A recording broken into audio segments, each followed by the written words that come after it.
Le mur est blanc. Pas un blanc éclatant, ni un blanc cassé, un blanc neutre, aseptisé, qui semble absorber la lumière plutôt que la refléter. Au centre, à hauteur des yeux, un point noir, parfaitement circulaire, de la taille d'une pupille dilatée. Il n'y a rien d'autre dans la pièce. Pas de chaise confortable, pas de divan en cuir, pas de bruit de fond apaisant.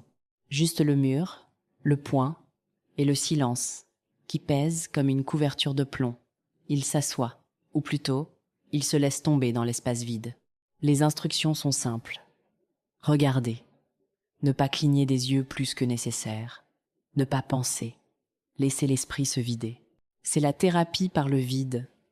Une méthode radicale pour ceux dont les pensées tournent en boucle. On leur promet la paix. On leur promet l'oubli. Les heures passent. Ou peu, être sont des minutes. Le temps se dilate, devient élastique, puis se brise. Au début, il y a l'ennui. Le point noir semble vibrer. Il grossit, rétrécit, pulse au rythme d'un cœur qui n'est pas le sien. Il faut lutter contre l'envie de détourner le regard. Et puis, vient le changement. Le blanc autour du point commence à perdre sa substance. Il devient transparent. Le point noir n'est plus une tache. C'est une ouverture, un trou dans la réalité, une porte étroite vers un endroit où les mots n'ont plus de poids. Il sent son corps devenir léger. Les mains posées sur les genoux semblent appartenir à quelqu'un d'autre. La respiration ralentit, devient superficielle, inutile. Il n'a plus besoin d'air, il a besoin de vide, et le vide l'appelle.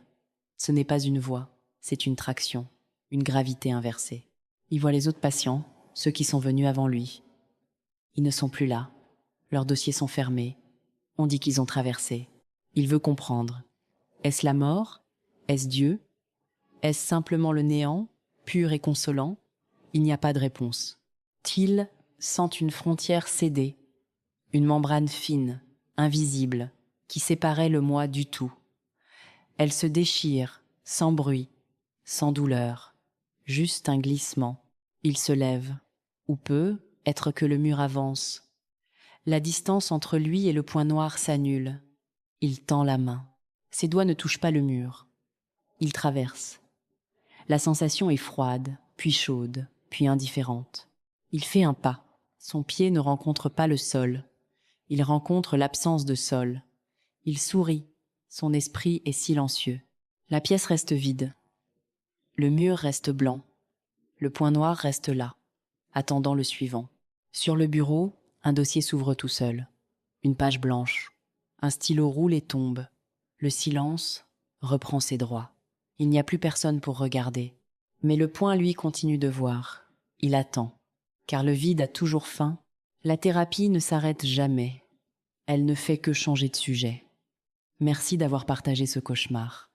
À très vite dans l'ombre du prochain secret